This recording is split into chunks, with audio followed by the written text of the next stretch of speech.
Hey guys, it's me, your boy, currently getting his fucking ass beat by hay fever. Gotta love having tree nuts all up in your nostrils, like, am I right, boys? But moving on from whining about hay fever and getting to the more important stuff. Whining about Isekai anime. To the people who have just stumbled upon this video through the mysteries of YouTube's algorithm, hello there, I hope you're having a great day. My name is Mr. I Judge Anime and I make pretty bad videos on anime and power scaling. I also have a distinct distaste for generic as fuck isekai garbage that just clogs up the anime seasons, like I hate it. But let me be frank here. It's not that I innately dislike the concept of isekai itself. Quite the contrary actually. I think the concept of getting transported to another world is pretty damn cool. It's really not a big surprise that the genre of isekai is such a massive hit among people both young and old. The real world being ran by 80-year-old technologically illiterate dementia-ridden troglodytes alongside a troubling economic state does not paint a particularly nice picture of life, now does it? The ability to step away from your mundane day-to-day life and enter a different world filled with magic and adventure does sound like a pretty good coping mechanism if you were to ask me. But this trope does not exist exclusively in anime.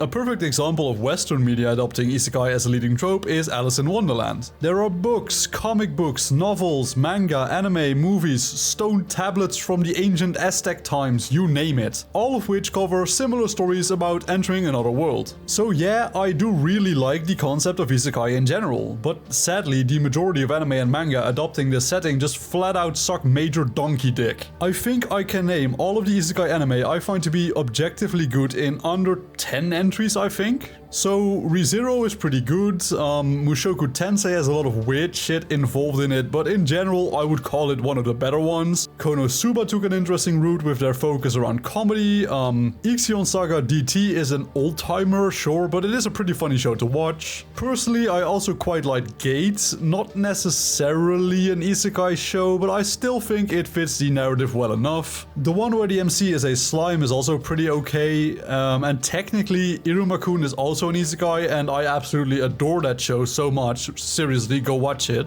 Oh, and Dog Days. I also really liked Dog Days when I first watched it a couple of years back. So how many entries was that? I think it was 8.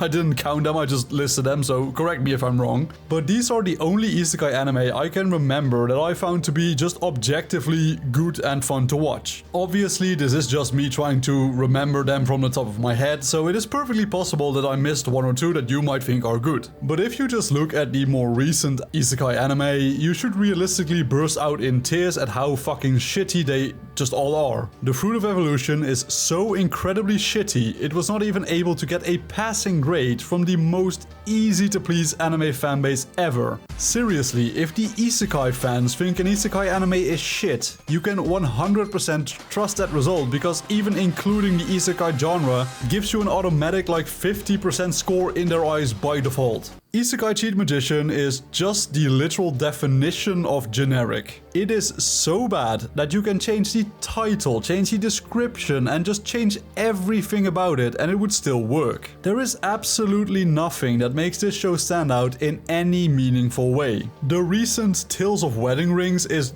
just hentai masquerading as isekai, like, come on now. You can bitch and moan all you want, but like not even High School DxD is as close to a hentai than this show is. At least in DxD, it's part of the actual plot instead of just being, oh, look, tits. Okay, maybe not the best example, but you know, I just wanted to shit on this show because I hate it. It's so bad, seriously. If you watch it, you'll see it's just absolute garbage. Trust me on this one. But the smartphone isekai was another plain and generic entry into the genre, which did nothing to try and be unique in the slightest. Sure, he brought a phone with him, but he would have been better off just using it to watch brain rot TikTok content at home. Arifureta is just the edgelord fantasy of 14-year-old boys who think that they are the hardest people ever because they didn't cry when their pet goldfish died. Another pure edgelord sausage fest is the Shield Hero. That show has got to be one of my least liked isekai shows ever. The people who enjoy watching this booty sweat must just really love seeing a random dude just get shit on episode after episode. Like, personally, I just don't get the big appeal.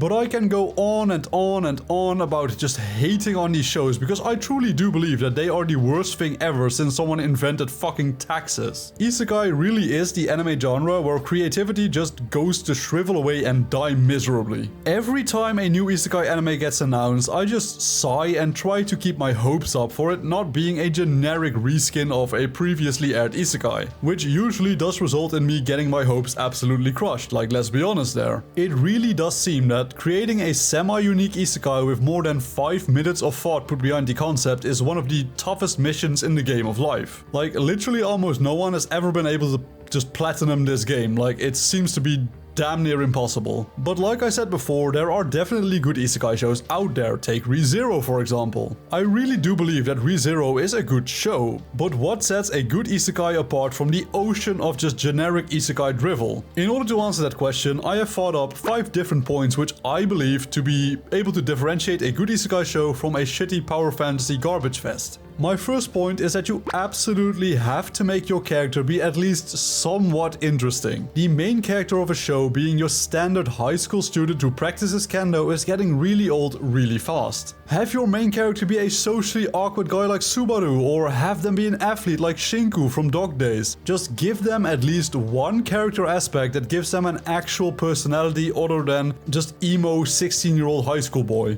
Nothing, and I really do mean nothing, turns me off more from a new isekai show than seeing the main character and just having the worst case of deja vu. Because I am convinced I have seen this literal guy at least 4 times before in the last season of anime. The second point I had in mind was that you really do need a well thought out world that gets gradual exposition the longer the show goes on. One of the most important assets any fantasy project really in general has is its world and its setting. Teach me about the lore, teach me about the religions that are there, teach me about the people, etc. Don't just walk into village A, save the day by one-shotting the enemy and never mention it ever again. I want to know about the lore of that village. It is such a missed opportunity to not explore the fantasy world your story takes place in properly. My third suggestion is to please, and I'm begging you, please do not make your main character too overpowered. This isn't the 80s, guys. We don't need another Superman to lead an isekai anime by just one-shotting literally everyone. Having a main character that can't lose unless the plot somehow demands it is the single most boring trope I have ever seen. Please, for the love of God, don't do this, just please. That one show where the guy can just insta-kill everyone is the worst thing I have